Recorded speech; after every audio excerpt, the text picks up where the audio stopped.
Kita harus punya rasa ingin tahu. Tapi bukan arti kepo ya, bukan rasa ingin tahu yang kepo. Tapi kita mau belajar, kita mau bertanya, Tuhan, apa maksudnya ini? Apa yang Tuhan mau sampaikan?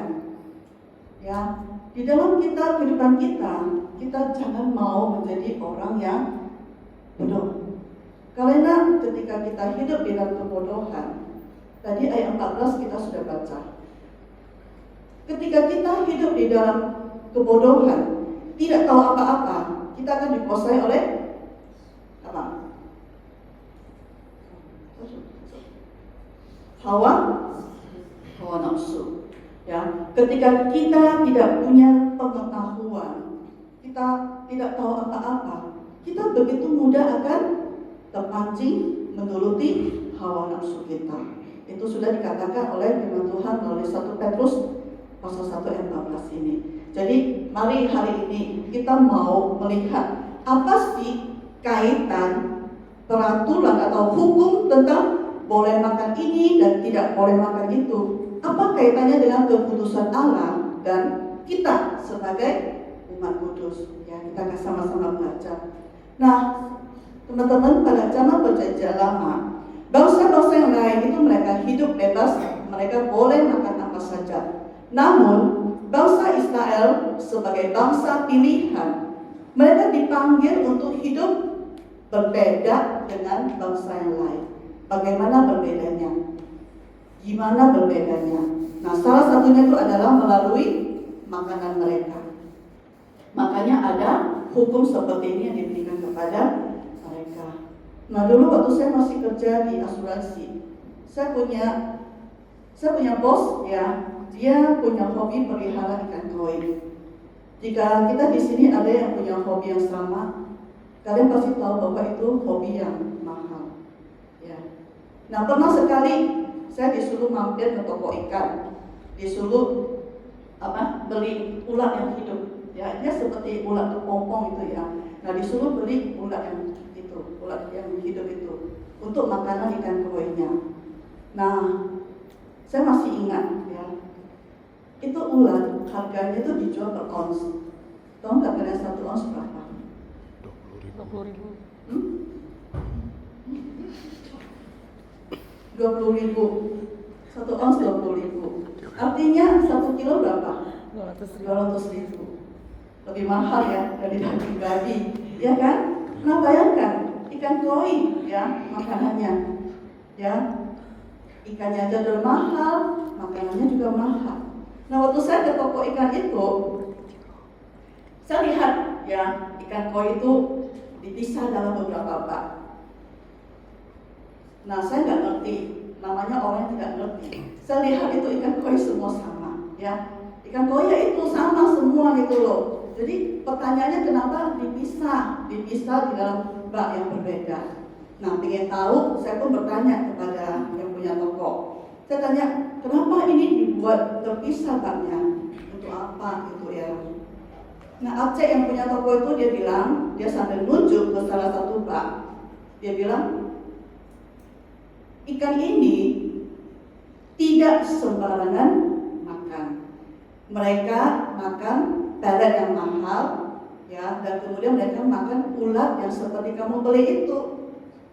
Dan coba kamu lihat baik-baik, lihat warnanya, lihat tubuhnya, itu lebih padat, ya. Mereka itu beda dengan yang lain.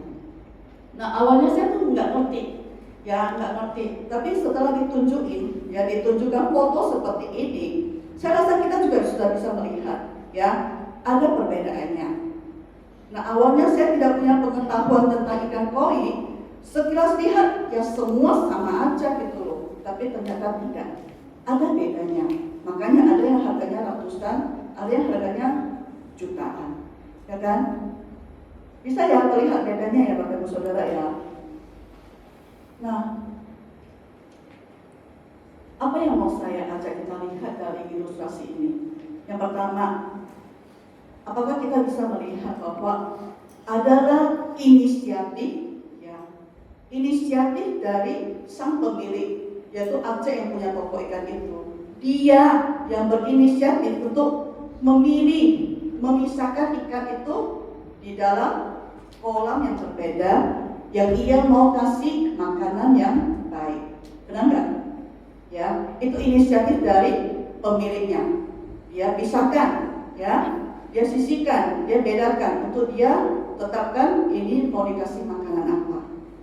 Hal yang kedua, kita bisa melihat bahwa adalah pengetahuan, ya, pengetahuan dari sang pemilik Aceh yang punya toko ikan.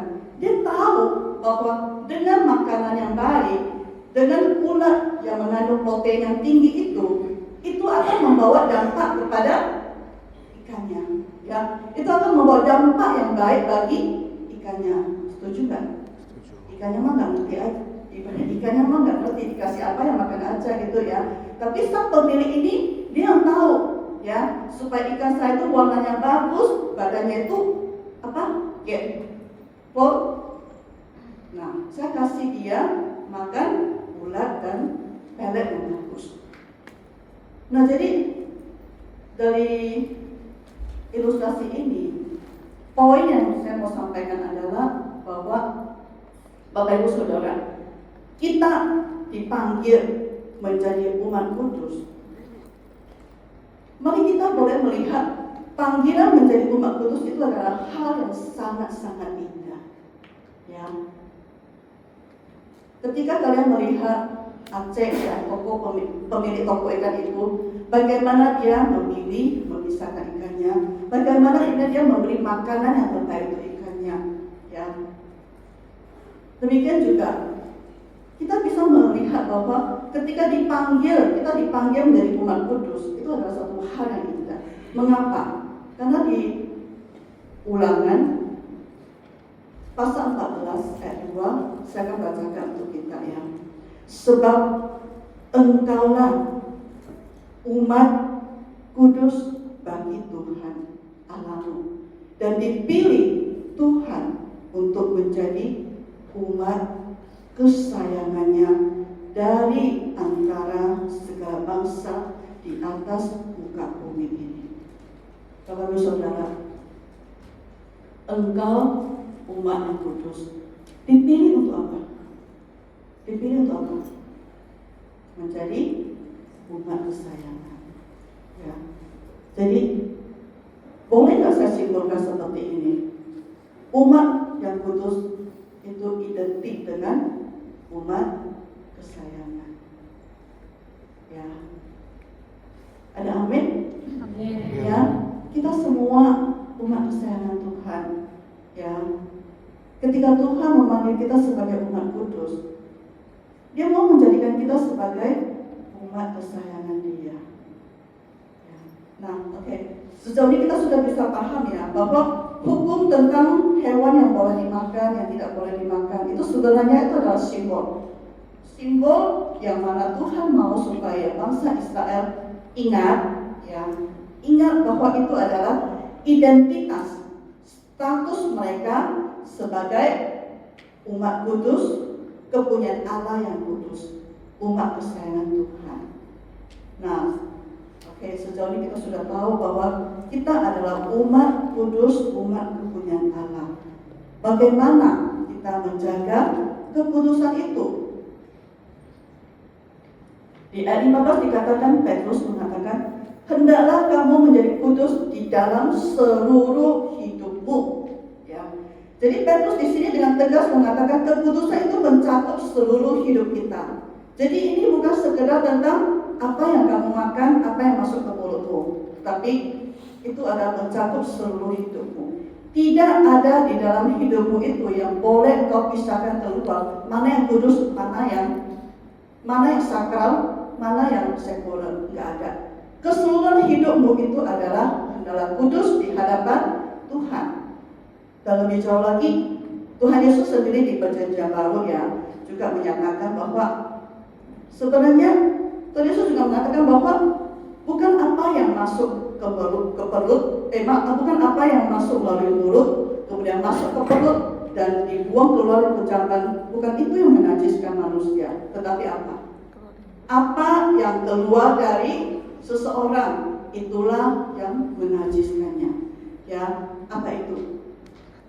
pikiran yang jahat, percabulan, pencurian, pembunuhan, perzinahan, keserakahan, kejahatan, kelicikan, hawa nafsu, iri hati, ucap, kesombongan, kebebanan.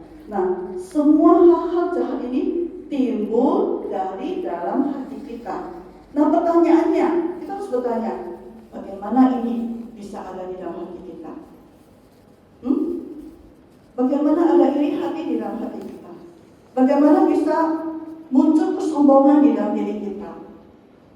Dari mana itu masuk? Gimana masuknya? Itu yang harus kita aware, ya.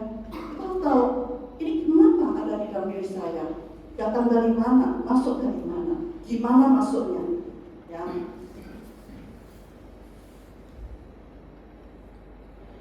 Di ayat 13, ya, Petrus mengatakan sebab itu.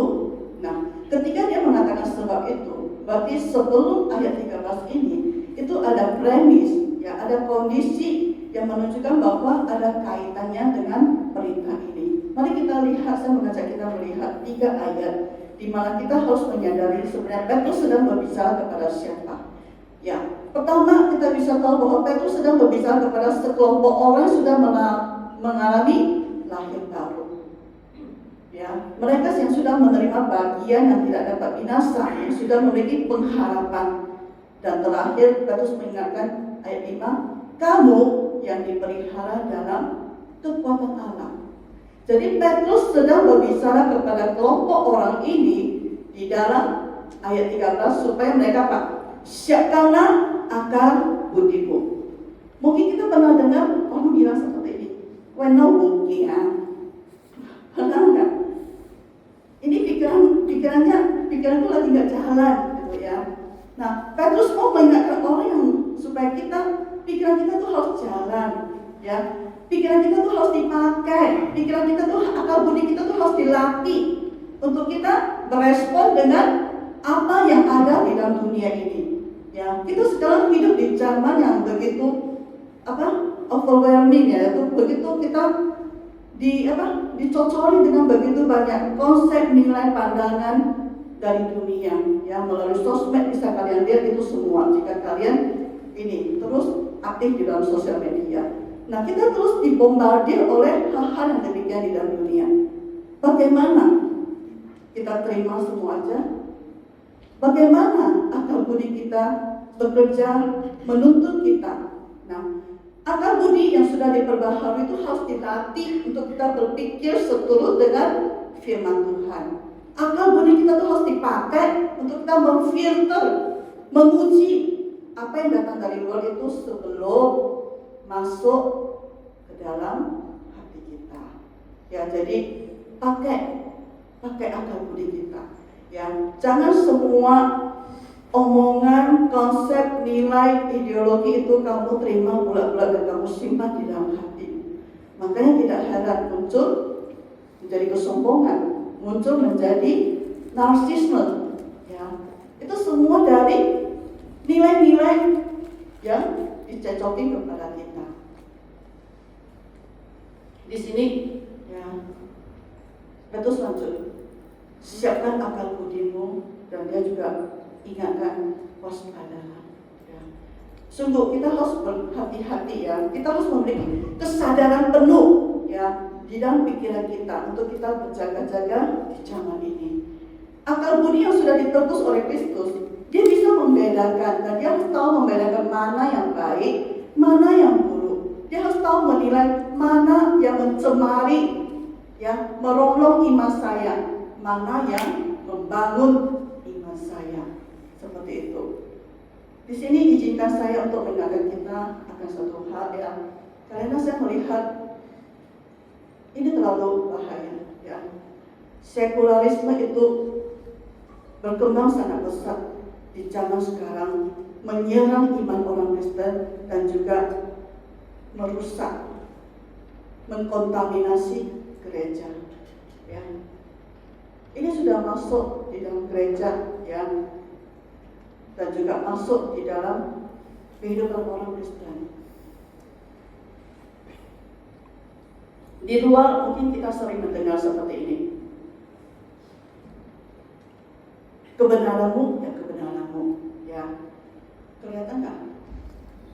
That is your truth and that is my truth. Ya itu kebenaran kamu dan ini kebenaran saya. Ya, jadi secara universal, ya sebenarnya kebenaran itu tidak eksis. Ya, kamu punya kebenaran kamu, saya punya kebenaran saya. Ya, lu rasa itu tiap rumah colok, gitu loh. Gua rasa tiap rumah colok. Nah makanya kenapa di gereja banyak masalah. Ya, karena masing-masing punya pandangan sendiri dan tidak tunduk kepada otoritas firman Tuhan. Seperti itu, ya. Apa pesan yang kita bisa ambil dari kalimat ini? Tidak ada kebenaran yang mutlak, benar nggak? Ya, jadi standar moral itu bergeser mengikuti kesepakatan sosial. Ya, masyarakat bilang apa, budaya bilang apa, gitu loh. Ya ikut tren zaman aja. Ya, jadi ketika tidak ada kebenaran mutlak, gimana kita mau bilang, ini salah loh? Gimana kita mau bilang ini dosa? Kita nggak bisa bilang lagi. Kalau bilang lagi, gimana kita mau bilang ayo bertobat? Ya. Nah, ketika sekularisme itu meracuni ya, terus mempengaruhi pikiran kita, dan kita tidak lawan itu, kita tidak tangkas itu dengan akal budi kita, kita akan dituntun ya, kita akan dibentuk kepada satu pandangan hidup yang memisahkan kita dari Tuhan. Ya. Sehingga manusia menjalani hidup sehari-harinya itu seolah tidak ada Tuhan. Ya, tidak ada kedaulatan Tuhan lagi di dalam hidup dia, dan juga tidak ada kaitan, tidak ada relevansi Tuhan di dalam setiap keputusan yang saya ambil. Seperti itu. Nah, kita di sini banyak anak muda, di sini banyak ya. Coba, saya mau bertanya, siap-siap ya. Saya sudah melihat, tapi saya mau jawab. Coba, apa yang Stellen pikirkan ketika akan pilih jurusan atau pekerjaan?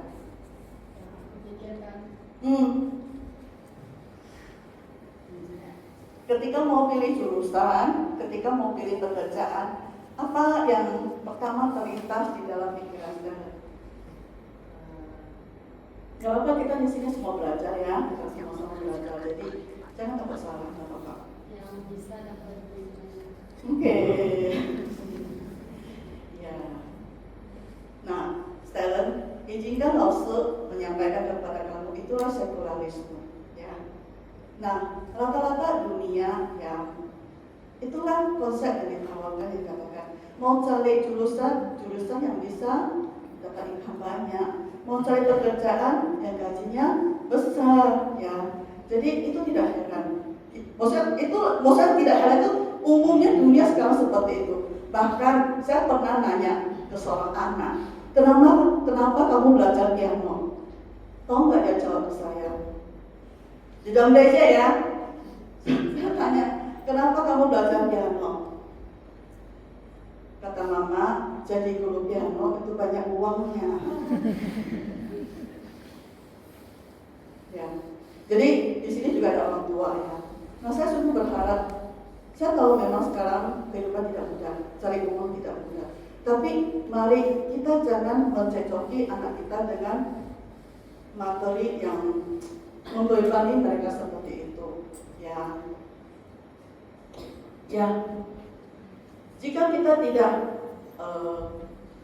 menyiapkan akal budi kita, menggunakan akal budi kita akan setuju dengan konsep sekularisme bahwa ya pekerjaan yang baik itu harusnya income yang tinggi ya. Nah, karir yang baik itu adalah karir yang bisa mendatangkan pendapatan yang besar. Nah, jika kita setuju dengan semua itu dan kita menyimpannya itu di dalam hati dan pikiran kita, maka tidak heran seseorang itu akan tumbuh besar dengan konsep materialisme ya, money minded ya, pikirannya itu uang dan uang.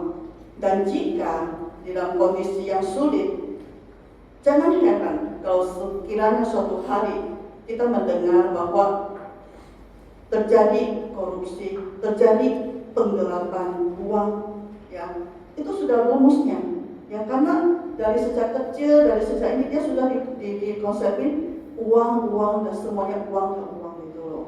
Nah, seperti apa yang terjadi di negara kita sekarang ya. Ketika uang materi itu begitu besar dan kita biarkan dia terus meracuni kita ya. Nah, akhirnya itu akan berujung seperti ini. Nah, saya mau katakan sebagai anak Tuhan, siapkanlah akal budi kita untuk kita bagaimana berespon di zaman ini. Zaman di mana dunia materi begitu kuat. Mari ya, seorang anak Tuhan, ketika kita akan memilih jurusan atau pekerjaan, mari kita punya cara pandang seperti ini. 1 Korintus pasal 10 ayat 31 mengatakan, jika engkau makan, jika engkau minum, ingat ayat ini, jika engkau melakukan sesuatu yang lain, lakukanlah semuanya itu untuk kemuliaan Tuhan. Nah, jika kita mau meresponi pikiran dunia, gaji yang besar, ya, yang bisa menghasilkan uang yang banyak, mari ketika kita akan memilih jurusan ataupun pekerjaan, kita punya cara pandang seperti ini. Bagaimana aku dapat memuliakan Tuhan ya di dalam profesiku? Bagaimana aku dapat memuliakan Tuhan ataupun memberkati orang lain di dalam pekerjaanku? Jika akal budi kita terus punya kebenaran firman Tuhan yang mengawal kita, percayalah, ia tidak akan melenceng kemana. Sekalipun dia menjadi orang nomor 1, dia tidak akan berani korupsi sebesar pun, karena dia tahu itu menyangkut kemuliaan Tuhan. Ya, jadi benar ya. Itu masih banyak hal, tapi saya tidak mungkin memberikan banyak contoh kepada kita. Tapi saya mengajak kita untuk sungguh-sungguh. Dunia kita sekarang bukan dunia yang polos ya, maksudnya dunia yang banyak hal kita harus filter dengan baik ya. Karena sekularisme itu dia terus merongrong dan dia juga membangun satu sistem pemikiran yang menjadikan manusia engkaulah pusat segalanya ya. Engkaulah pusat kebenaran, engkaulah pusat hidupmu, sehingga kita dibawa seolah Tuhan tidak ada lagi ya. Dia menghilangkan porsi bagian Tuhan di dalam hidupmu, sehingga ya tidak ada kebenaran, tidak ada Tuhan. Dan sebenarnya saya mau katakan, itu adalah pemberontakan manusia kepada Tuhan ya. Karena sejak kejatuhan manusia di dalam dosa, di dalam sejarah umat manusia, sebenarnya hanya ada dua kelompok arus. Yang pertama, kelompok yang tunduk di bawah otoritas Allah. Yang satu adalah kelompok yang melawan, memberontak kepada Allah ya. Jadi yang di sini kita bisa melihat yang berjalan kepada kekekalan, yang di sebelah sini yang berjalan kepada kebinasaan, yaitu mereka yang mau memilih jalan mereka sendiri seperti itu. Dan kita bisa melihat sini rame ya, benar ya, rame, sini sedikit. Nah, saya mengajak kita memperhatikan satu orang ini. Boleh. Ya, terlihat nggak kenapa dia? Dia harusnya sudah di jalan arus yang ini, ya kan, benar ya. Tapi lihat, dia masih melihat ke sebelah. Ya, dia masih melihat ke sebelah. Dan pasti, yang sebelah ini pasti heboh, ya, pasti ramai, pasti menarik, pasti banyak hal-hal yang spektakuler, pasti banyak. Nah, yang di sebelah sini dia melihat, oke, dia melihat. Nah, itulah yang saya ingatkan kepada kita. Hati-hati ketika engkau melirik, hati-hati ketika engkau melihat. Dan apa jadinya? Sekalipun dia ada di ruas jalan ini, tapi lihat arah jalannya kemana? Arah jalannya ke Tuhan kan? Tidak, ya. Arah jalannya sudah sama dengan kelompok ini, ya. Dia sudah menuju ke ini, kebinasaan. Yang memang dia masih ada di jalur itu, ya. Di dalam anugerah Tuhan, Tuhan pasti akan memimpin dia kembali. Tetapi buat apa? Kenapa kita mau menghabiskan waktu untuk kita terus? Harusnya kita udah tahu kita harus ke sini. Kenapa kita masih mau ini lagi? Berjalan menjauhi kelompok, ya, berjalan ke arah yang kita tahu itu endingnya adalah kebinasaan. Kenapa? Ya, jadi seperti itu yang saya mau ingatkan. Makanya kenapa saya menghadirkan orang ini? Karena banyak anak Tuhan yang mengaku Kristen, ya. Tetapi sebenarnya mereka masih hidup di dalam sekularisme. Katanya orang Kristen, tetapi cara-cara dunia yang dipakai. Bahkan di dalam gereja, katanya gereja Tuhan, tetapi ada bos di dalam gereja. Gereja Tuhan harusnya Kristuslah kepala gereja, ya, bukan ada bos di dalam gereja. Dan saya perlu jelaskan, ya, jangan sampai nanti keluar ke sana bilang contoh khotbah bilang di dalam gereja ada bos. Nah, kenapa saya bisa katakan ini? Karena saya berhadapan sendiri, ya, dengan jemaat di dalam gereja kita, ya. Ketika ada kegiatan, ya, kita sempat bahas dari mana biayanya. Terus keluarlah statement di dalam gereja kan ada bos, gitu. Terus saya tanya siapa bosnya. Nah, yang pasti bosnya bukan Tuhan. Dia nggak bilang Tuhan Yesus bosnya. Dia menunjuk kepada manusia. Nah, saya langsung menjelaskan, ya, di dalam gereja segala sesuatu yang kita butuhkan, pertama kita datang, kita berdoa, kita minta kepada Tuhan, ya. Jangan langsung terpikir, oh si A, oh si B, dia tuh dermawan, oh dia tuh memang mudah memberi, mau minta berapa aja dia kasih, ya. Jangan fokus kita tetap harus kepada Tuhan sebagai kepala gereja ini. Ada apa-apa kita bicara, kita bilang sama Tuhan, seperti dalam keluarga.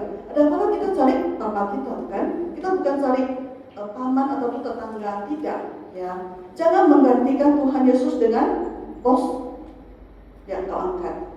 Tidak seperti itu. Nah, itulah sekularisme yang saya bilang hati-hati, ya. Dia menawarkan cara pandang yang secara telat memisahkan kita dari otoritas Tuhan, dan disitulah bahayanya, ya. Nah, Tuhan tahu kita hidup di dalam zaman yang seperti apa. Makanya melalui 1 Petrus dia mengingatkan, hendaklah kamu kudus sebab aku kudus. Oke. Nah, terakhir, setelah dikatakan siapkanlah akal budi kita untuk bertindak dan berjaga-jaga, dan jangan lupa yang paling penting, kita jangan lupa bahwa kita memiliki pengharapan akan anugerah yang diberikan oleh Tuhan Yesus kepada kita. 2 minggu yang lalu kita sudah bahas, ya, tentang anugerah, ya. Nah, kembali saya kepada ilustrasi ikan koi itu. Ketika sang tuan itu memindahkan ikan koi ke bak khusus, nah, itu sama seperti anugerah pertama yang sudah diberikan kepada kita. Kita dipisahkan keluar, ya, dijadikan umat yang kedua, umat yang kudus. Kemudian hari lepas hari sang tuan juga terus dengan setia, ya, memberi makan kepada ikan-ikan itu. Bukankah itu juga anugerah demi anugerah yang Tuhan berikan kepada kita, karena dia Tuhan yang memelihara hidup kita, ya. Di ayat 5 dari dikatakan, kamu yang dipelihara dalam kekuatan Allah.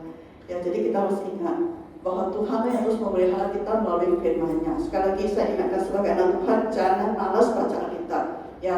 Firman Tuhan itu makanan utama untuk menjaga kekudusan hidup, ya. Firman Tuhan itu melatih akal budi kita untuk bagaimana kita membentuk pola pikir Kristen yang sesuai dengan firman Tuhan. Terakhir saya akan menutup dengan satu ayat. Mari sama-sama kita bacakan 1, 2, 3. Kuduslah kamu bagiku, sebab aku ini Tuhan kudus. Dan aku telah memisahkan kamu dari bangsa-bangsa lain, supaya kamu menjadi milikku. Ya, Tuhan kita adalah Tuhan yang kudus, dan itu harga mati. Ya, jika Tuhan tidak kudus, itu dia tidak disebut sebagai Tuhan. Jadi Tuhan tidak mungkin bisa mentolerir dosa. Jadi kita sebagai umat Tuhan, umat hidup kudus itu sudah menjadi pilihan satu-satunya bagi kita. Dan kita tahu bahwa ketika kita dipilih jadi umat kudus, itu sebenarnya kita dipilih menjadi umat kesayangan Dia. Ya, jadi mari kita bersandar kepada anugerah Tuhan, kita mau hidup kudus karena kita mau menyatakan, mencerminkan kekudusan Tuhan kita. Ya Tuhan boleh menolong kita. Mari kita berdoa. Bapa di surga, kami sungguh bersyukur dalam waktu yang singkat ini, apa yang bisa disampaikan oleh hamba-Mu sungguh terbatas. Tapi kami sungguh yakin bahwa Engkaulah Allah, Sang Allah yang berfirman. Engkau sendiri akan berfirman kepada setiap jemaat-Mu, pribadi lepas pribadi yang ada di tempat ini. Tuhan, tolong setiap kami Bapa, ketika kami menyadari bahwa kami dipanggil sebagai umat kudus, karena Tuhan kami adalah Tuhan yang kudus. Dan Tuhan yang kudus itulah yang akan memampukan kami untuk kami boleh hidup kudus di dalam kasih karunia Tuhan. Tolong setiap kami Bapa yang ada di tempat ini, sungguh Tuhan kami rindu hidup kami boleh mencerminkan kekudusan Tuhan, dan Tuhan yang dimuliakan. Terima kasih Tuhan, di dalam nama Tuhan Yesus kami